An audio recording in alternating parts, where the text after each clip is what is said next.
বন্ধুরা আজকে আমি ডাল করবো, শুক্তো ডাল বলো বা তিতের ডাল বলো। এই যে আমি মুগ ডাল নিয়েছি, এই মুগ ডাল দিয়ে লাউ দিয়ে এই সজনে ডাটা দিয়ে আমি আর এই উচ্ছে গোল গোল চাপ চাপ করে রিঙের মতন কেটে নিয়েছি। এই দিয়ে আমি একটা ডাল করবো।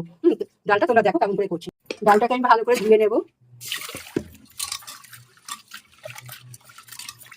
লাউগুলোকে আমি ভালো করে ধুয়ে কেটে নিয়েছি। লাউগুলো আমি ডালের মধ্যে দিয়ে দেবো, আর এর মধ্যে জল দেবো। আর এই সজনে ডাঁটাটা একসাথে দেবো না, একসঙ্গে দিলে গলে যাবে, তাই আমি এই বাটির মধ্যে দিয়ে এর মধ্যে নুন দিয়ে দেবো। আর এই সজনে ডাঁটাটাও আমি এর সাথে একবারে বসিয়ে দেবো। সজনে ডাঁটার মধ্যে আমি সামান্য নুন দিয়ে দেবো, দিয়ে একটা সিটি দিয়ে নামাবো।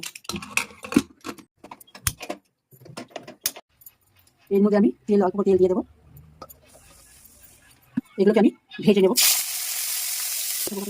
ভেজে নিলাম, সামান্য একটু তেল দেবো, রাঁধুনি আর একটা শুকনো লঙ্কা দিলাম। আদাটাকে আমি এই আদার রসটাকে উচ্ছে দিয়ে দিলাম, ডালে দেবো। আর এই একটু ভেজে নেবো, সামান্য একটু হলুদ দিলাম।